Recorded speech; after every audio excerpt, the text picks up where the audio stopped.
Hello, Pioneers. Today is Wednesday, March 19th. My name is Maddie Patton. And I'm Abby Curry, and this is your weekly premiere of the press.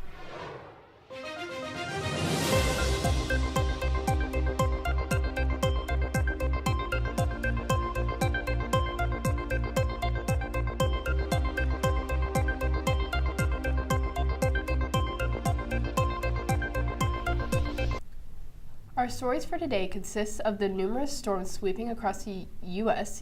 military strikes on Yemen's Houthis, and the broken ceasefire deal between Israel and Hamas, as well as the ongoing search for missing University of Pittsburgh student Sudishka Kanaki. But first, this past Monday was St. Patrick's Day. Before we get into it, Ayana has a deeper look into the holiday. Ayana?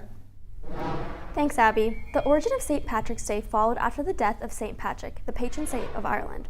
St. Patrick was born in Britain to a Romanized family in the late 4th century. At just age 16, he was kidnapped by Irish raiders and enslaved as a herdsman in Ireland. While captured, it is said that St. Patrick grew deeply in his faith, and after spending over 10 years in captivity, he eventually fled his enslaver and made his way back to Britain. Soon, St. Patrick became a priest in Europe, where he carried out the baptisms of many. Eventually, St. Patrick claimed that he was called back to Ireland in a dream. He is credited with converting Ireland from the pagan Celtic culture to Christianity. Since the 7th century, March 17th has generally been considered as the day of St. Patrick's death, hence why the holiday is celebrated on that day every year. Today, St. Patrick's Day has evolved into the celebration of Irish culture, food, drinking, parades, music, and dancing. It is common to see people wearing green around the holiday as it is associated with Ireland, an acknowledgement to its green landscape, as well as the shamrock, which is believed to have been used by St. Patrick to spread ideas of the Holy Trinity. That's all from me. Now Maddie takes an even deeper look into the holiday. Maggie? Good morning, Pioneers. Let's take a closer look into St. Patrick's Day. St. Patrick's Day has been celebrated every March 17th since the death of St. Patrick. People have been celebrating St. Patrick's Day for over 1,500 years. These parades are lively celebrations that feature music, dancing, floats, and other elements that celebrate Irish culture. The first St. Patrick's Day parade was held in the U.S. in New York City in 1762. The parade was organized by Irish soldiers who were serving in the British Army. The tradition of St. Patrick's Day parades spread as Irish immigration to the U.S. increased. St. Patrick's Day is celebrated to commemorate the arrival of Christianity in Ireland and to honor St. Patrick. People celebrate St. Patrick's Day by wearing green, attending parades, eating traditional foods, and listening to Irish music. Now let's see Leprechaun Jonah with a special St. Patrick's Day surprise. Lots of tricks and try not to get caught. I go to parades with my family and represent the leprechaun.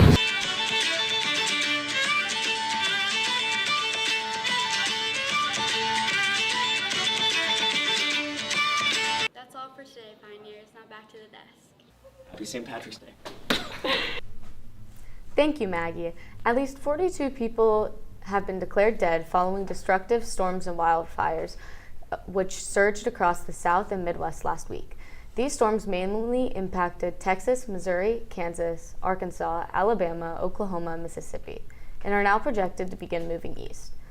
The storms brought with them heavy winds, hail, as well as tornadoes, and have left thousands of people without power.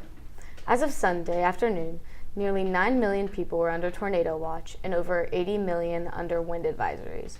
Tornado season typically lasts from March to June, and the National Weather Service reports that nearly 70% of all tornadoes occur within this time frame. Preliminary reports suggest that at least 557 storms were reported on Friday and 135 reported on Saturday. Of those numbers, at least 32 of Friday's storms and 34 of Saturday's were tornadoes. Unlike other states, Missouri was hit with a level EF2 tornado, which left a significant damage to residential homes and killed a total of 12 people. Although EF2 tornadoes are not the highest level of the enhanced Fujita scale, they have the potential of accumulating winds as high as 135 miles per hour. President Trump has responded to the damage by sending National Guard to Arkansas to help with cleanup efforts, as well as the storms continue to push east. On Saturday, U.S. President Donald Trump launched military strikes on Yemen's Houthis in response to the group's attacks on Red Sea shipping along the extremely important maritime corridor. The Houthis are an Iran-aligned group and are primarily stationed in northwest Yemen. So far, the Houthi Health Ministry reports that the U.S. air and naval strikes have left a total of 53 dead and 101 injured. In a statement released by President Trump to the popular social media app X, he said, quote, "The Houthi attack on American vessels will not be tolerated. We will use overwhelming lethal force until we have achieved our objective. The Houthis have choked off shipping in one of the most important waterways of the world, grinding vast swaths of global commerce to a halt and attacking the core principle of freedom of navigation upon which international trade and commerce depends. Our brave warfighters are right now carrying out aerial attacks on the terrorist bases, leaders, and missile defenses to protect American shipping, air, and naval assets and to restore navigational freedom. No terrorist force will stop American commercial and naval vessels from freely sailing waterways of the world," end quote.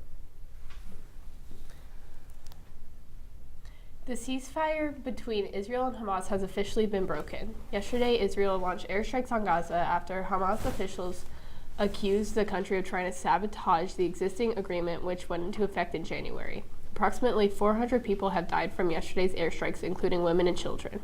The attacks come after Benjamin Netanyahu, the Israeli prime minister, repeatedly threatened to resume war if Hamas could not agree to a new ceasefire proposal. The search continues for a missing University of Pittsburgh student who went missing in the Dominican Republic while on spring break. Sudiksha Kanaki is a 20-year-old U.S. college student and Indian citizen who was last seen on CCTV footage just before dawn on March 6th. The footage shows Kanaki walking with a group of friends at a Punta Cana resort, appearing to be intoxicated. She, along with Iowa College student Joshua Reeb, broke off from the group at some point and are believed to have made their way back to the resort's beach. Later in the day, Reeb was seen on camera resorting to the resort without Kanaki. He is believed to have been the last person to see her before her disappearance. Reeb has since been detained by Dominican Republic officials, but is not considered as a suspect at the moment. On Monday, Kanaki's parents requested that the Dominican Republic officials officially declare their daughter dead, as the search approaches 2 weeks, and there is yet to be any new information. Many suspect that the college student may have drowned. However, authorities are continuing to search the waters surrounding the resort, as they have not been able to determine the true cause of her disappearance. That's all for our show today, Pioneers. As always, thanks for watching. For the press, I'm Maddie Patton. And I'm Abby Curry. Make sure to tune in next Wednesday for more national news and have a great rest of your week.